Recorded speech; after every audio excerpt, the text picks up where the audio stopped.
Good morning दोस्तों, सुप्रभात। जैसा कि हम लोग अब तक पाचन पढ़े, पाचन हमारा समाप्त हो गया। मैं उम्मीद करता हूं कि आप लोग फिगर भी बना लिए होंगे, तो आपको नोट्स भी मैं अवेलेबल करा दिया हूं। पाचन बहुत इम्पोर्टेंट है, आपको पढ़ना है। और हमारा आज दूसरा टॉपिक है जो जैव प्रक्रम का महत्वपूर्ण भाग है, वो है श्वसन। क्या है? श्वसन। तो हम लोग दैनिक जीवन में श्वसन की बड़ी महत्वपूर्ण भूमिका है। अगर एक बार हम श्वसन की क्रिया बंद कर लें तो आप समझते हैं क्या होगा। तो श्वसन की क्रिया एक कोशिकीय जीवों से लेकर बहुकोशिकीय जीवों में सब में होती है। किसी में कोशिकांग श्वसन के अंग विकसित होते हैं, किसी में विकसित नहीं होते। तो इसके आधार पे हम लोग श्वसन पढ़ेंगे कि आखिरकार जीवों में श्वसन कैसे होता है। जो विकसित होते हैं उनमें, जो अल्प विकसित होते हैं उनमें कैसे श्वसन होता है। तो इस चीज़ हमको इसी में देखना है। तो सबसे पहले हमको ये जानना ज़रूरी है कि श्वसन होता क्या है। तो हम लोग सामान्य तौर पर ये देखते हैं कि वायुमंडल में उपस्थित ऑक्सीजन को अपने शरीर के द्वारा या श्वसन अंग के द्वारा ऑक्सीजन को ग्रहण करना तथा कार्बन डाइऑक्साइड को वायुमंडल में छोड़ना श्वसन कहलाता है। यही हम लोगों ने पढ़ा है। लेकिन क्या श्वसन की परिभाषा इतना कह देना ही ठीक होगा? नहीं, क्योंकि श्वसन एक जटिल प्रक्रिया है। श्वसन क्रिया के दौरान श्वसन से ही हमें क्या प्राप्त होती है? ऊर्जा प्राप्त होती है। श्वसन से हमें क्या प्राप्त होती है? ऊर्जा प्राप्त होती है। तो आइए हम देखते हैं कि वास्तविकता में श्वसन किसे कहते हैं।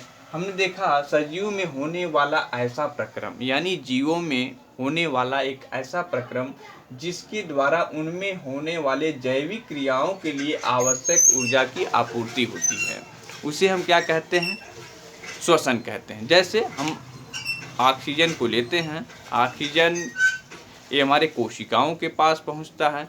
कोशिकाओं के पास पहुंचने के बाद जो है ये क्या करता है? ऑक्सीकरण करता है। क्या करता है? ऑक्सीकरण करता है। किसके साथ? ग्लूकोज के साथ, और ऊर्जा मुक्त होती है। यानी क्या रिलीज होता है?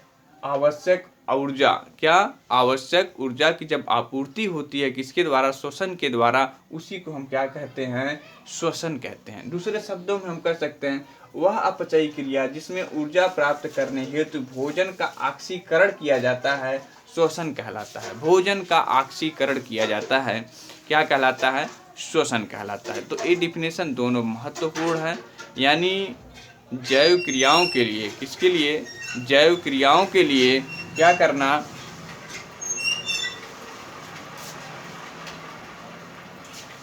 जैव क्रियाओं के लिए ऑक्सीजन का उपयोग करना या जैव ऊर्जा के लिए ऑक्सीजन का उपयोग करना ही क्या कहलाता है? श्वसन कहलाता है। तो जैसे हम कहें कि हमारे बॉडी में क्या है, हम लोगों ने भोजन से प्राप्त किया था क्या? ग्लूकोज प्राप्त किया गया था। एक तरह से हम कह सकते हैं कार्बोहाइड्रेट प्राप्त किया था। कार्बोहाइड्रेट हम लोगों ने प्राप्त किया, तो कार्बोहाइड्रेट प्राप्त करने से हमको ऊर्जा नहीं मिल जा रही है, तो उसमें एक क्रिया और होता है। जैसे हम कह सकते हैं C6H12 और O6 प्लस ऑक्सीजन दोनों को मिलाते हैं और विशेष एंजाइमों की सहायता से, यानी थोड़ा सा देख लीजिए, कार्बोहाइड्रेट और ऑक्सीजन मिलकर विशेष एंजाइमों की सहायता से क्या बनाते हैं? कार्बन डाइऑक्साइड बनाते हैं, जो हम वायुमंडल में मुक्त करते हैं। और क्या बनाते हैं?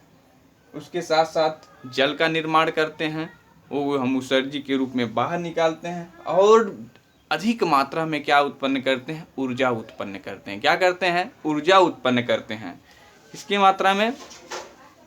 यानी थोड़ा सा बात समझिए, पहले हम लोगों ने पाचन के दौरान क्या पढ़ा था? वहाँ पर हमको कार्बोहाइड्रेट मिला था। अब कार्बोहाइड्रेट यहाँ टूटेगा, उसका ऑक्सीकरण होगा किसकी उपस्थिति में? ऑक्सीजन की उपस्थिति में।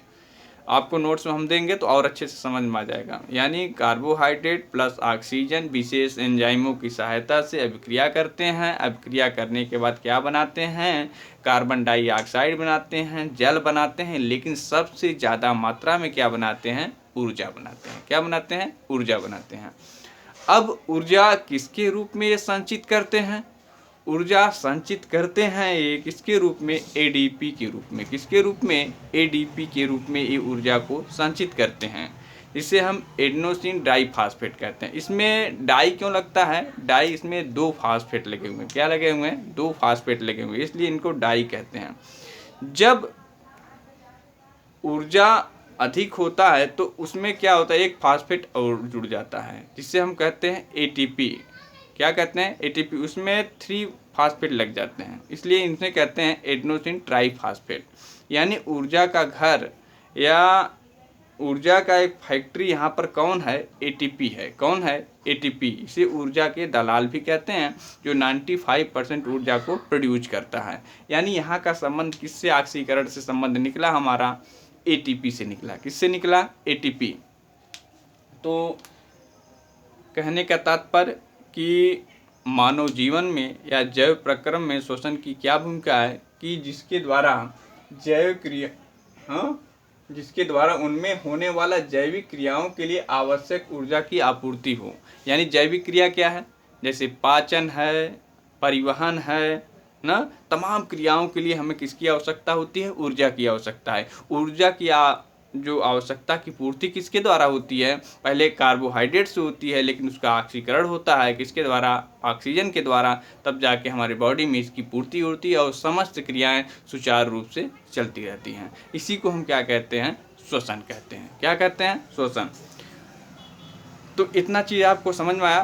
तो अब हम देखते हैं श्वसन के जो एक होता है श्वासोच्छ्वास। क्या होता है? श्वासोच्छ्वास। अगले लेक्चर में हम देखते हैं इसके बारे में। तो यहाँ तक